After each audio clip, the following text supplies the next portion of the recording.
Friends, आज हम BA first year का सेकंड पेपर पढ़ेंगे गृह व्यवस्था। इसमें हम पढ़ रहे थे शक्ति का व्यवस्थापन। आज की हमारी इसमें हेडिंग रहेगी कार्य सरलीकरण, वर्क सिंप्लीफिकेशन। इसमें लिखेंगे कार्य करने में समय व शक्ति लगती है। कार्य को सरलता व कुशलता से करना आवश्यक है। किसी कार्य को करने में व्यय होने वाले समय व शक्ति को कम करने के लिए काम की विधि मेथड ऑफ वर्क में सुधार करना पड़ता है। कार्य के सरलीकरण में समय एवं शक्ति का मिश्रित रूप से प्रबंध करना पड़ता है। अब हेडिंग डालेंगे परिभाषा, डेफिनेशन। इसमें पॉइंट्स में लिखेंगे। फर्स्ट पॉइंट में न्यूनतम समय एवं शक्ति को व्यय करके अधिकतम कार्य को पूरा करने की विधि का प्रयोग करना ही कार्य सरलीकरण कहलाता है। सेकंड पॉइंट में लिखेंगे एक निर्धारित समय एवं शक्ति की मात्रा के अंतर्गत अधिक कार्य संपादित करना अथवा कार्य की निश्चित मात्रा को संपन्न करने के लिए समय अथवा शक्ति दोनों ही बचत करने की प्रक्रिया को कार्य सरलीकरण कहते हैं।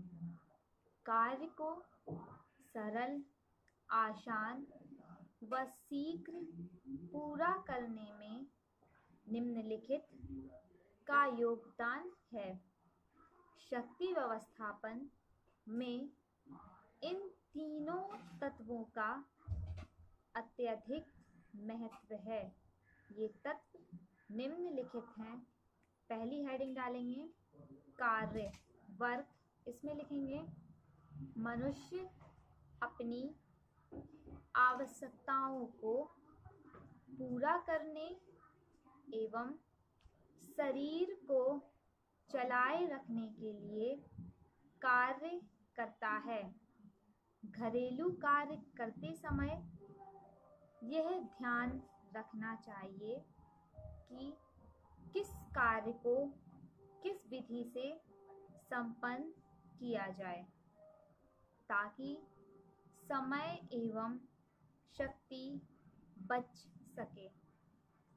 कार्य अच्छा तभी किया जा सकता है जब वह सरल तरीके से किया जाता है, जब शरीर की मांसपेशियां, संवेग व मस्तिष्क कार्य में जुटे हों।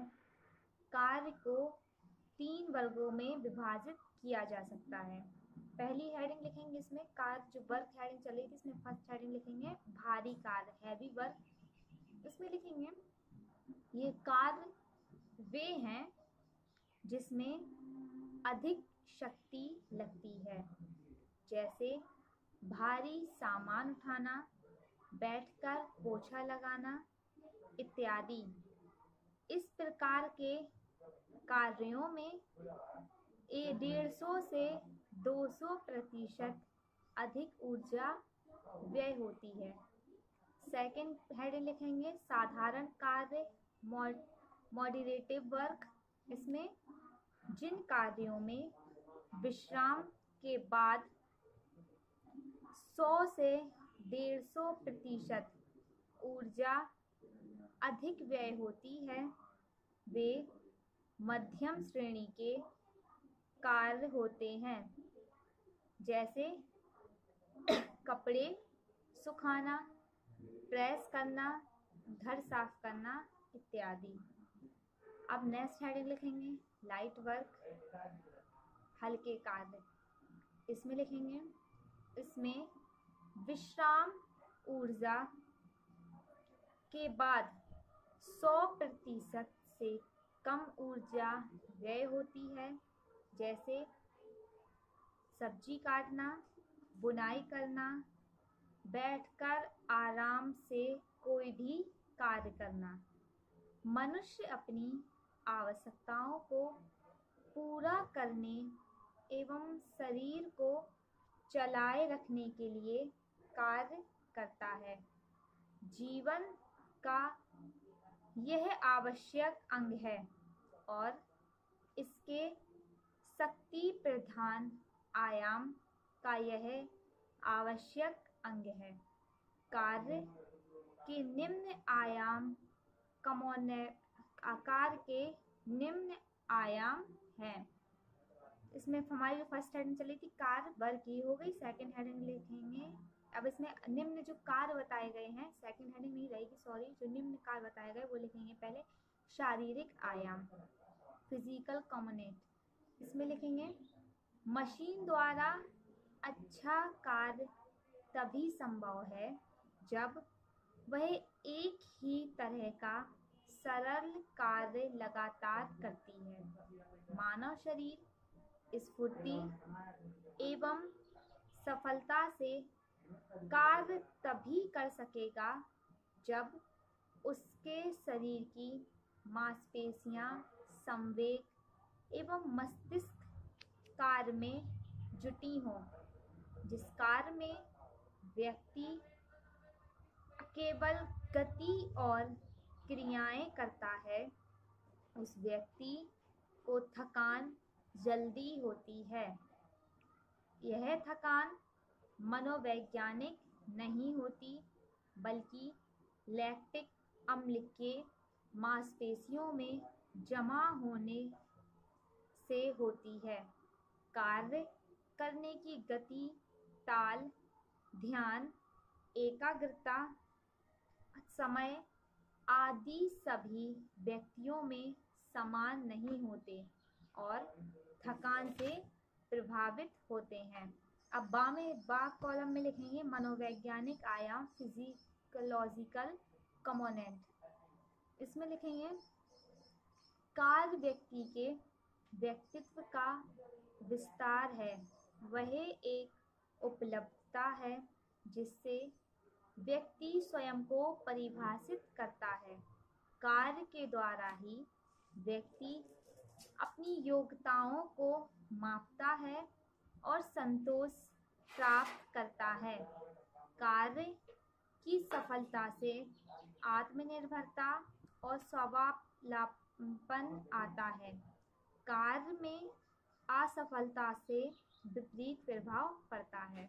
नेक्स्ट लिखेंगे सामाजिक बंधुत्व, सोशल बॉन्ड। इसमें लिखेंगे एक व्यक्ति के लिए यह कहना कि मैं डॉक्टर हूँ, मैं कलेक्टर हूँ, बहुत अर्थ रखता है। समाज में उस व्यक्ति का उसके पद का समाज पर प्रतिष्ठात्मक प्रभाव पड़ता है। वह एक समुदाय में रहने से संतुष्ट होता है और उसी समूह के द्वारा वह समाज से एवं अनेक कार्यों से जुड़ा रहता है।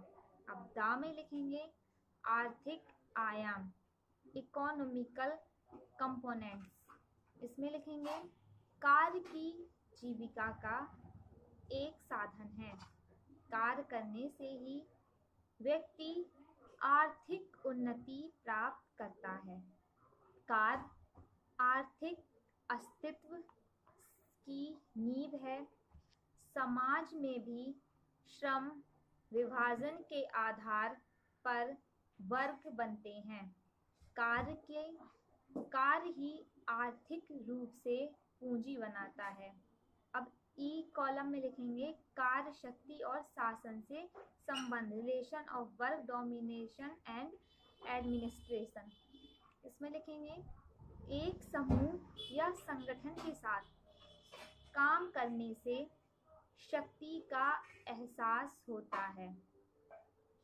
समय के बंधन में व्यक्ति कार्य पर जाने के लिए बाध्य हो जाता है और कभी दूसरों को भी कार्य समय पाबंदी के लिए बाध्य करता है, जिसमें उसे प्रभुत्व प्रदर्शित करने का मौका मिलता है।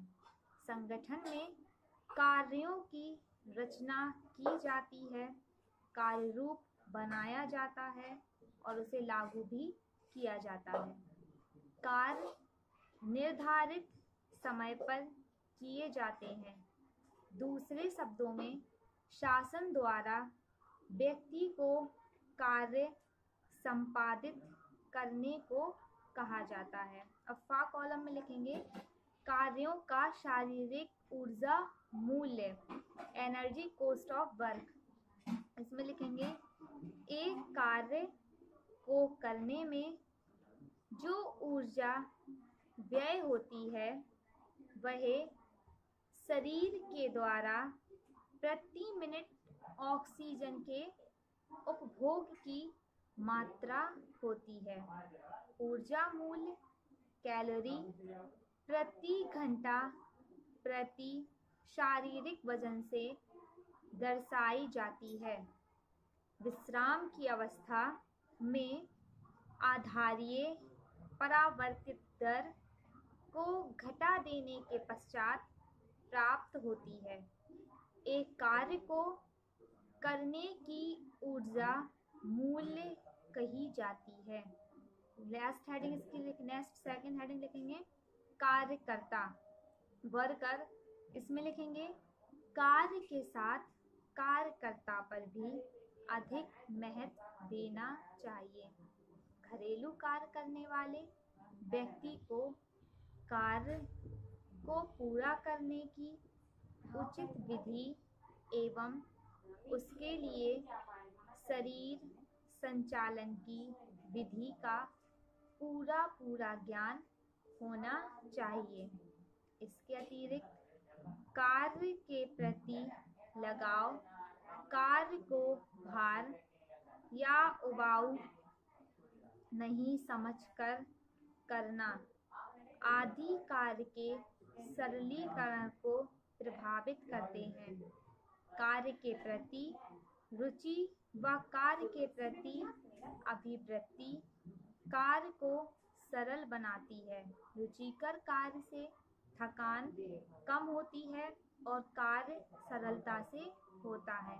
कार्यकर्ता को यदि लक्ष्य स्पष्ट हो, कार्य को संपन्न करने का ज्ञान, कौशल एवं कार्य निपुणता हो, तब उसके कार्य को सफलता मिल जाती है। कार्य को कार्यकर्ता विभिन्न प्रयासों द्वारा सीखकर कुशल हो जाता है। प्रयास द्वारा कार्यकर्ता कार्य में निपुण हो जाता है।